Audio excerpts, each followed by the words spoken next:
لغمان کې د انځور اخیستنې او ټولنیزو رسنیو د کارونې روزنیز ورکشاپ پیل شو. په لغمان ولایت کې د یوسیډ اصلاح په مالی او تخنیکی همکارۍ سره د انځور او ویډیو اخیستنې او ټولنیزو رسنیو د کارونې تر سرلیک لاندې د ولایت د بیلابیلو ادارو د اړیکو او عامه پوهاوي د مسؤلینو لپاره درې ورځنی روزنیز ورکشاپ دایر شو. د لغمان ولایت د مقام ویان سرحدي ځواک د ورکشاپ برخوالو ته د خراغلاس ترڅنګ پر دې ټینګار وکړ چې د ولایت په کچه د ټولو ادارو د اړیکو او مطبوعاتو مسؤلین باید د انځور او ویډیو اخیستنې او ټولنیزو رسنیو د معیاري کارونې لازم مهارتونه زده کړي ترڅو خپلې ورځنۍ چارې په معیاري او منظمه توګه ترسره کړي. نوموړي له برخوالو وغوښتل چې له جوړ شوي ورکشاپ څخه اساسي ګټه پورته کړي او خپلې مطبوعاتي چارې د ولایت مقام له مطبوعاتي دفتر سره په همغږۍ مخته یوسي. د لغمان ولایت مرستیال والی الحاج شهزاده مظلومیار جوړ شوی ورکشاپ خورا ګټور یاد کړ.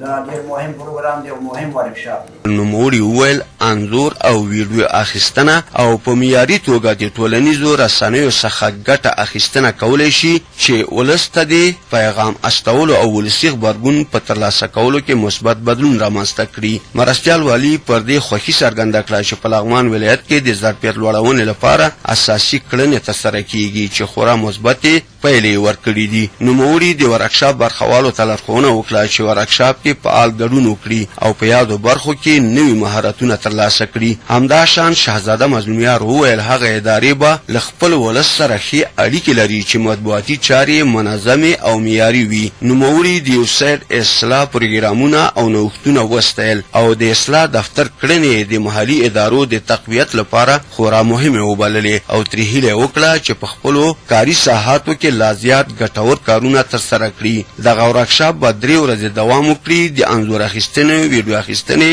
او د ټولنیزو رسنیو په اړه به برخوال نوي مهارتونه ترلاسه کړي.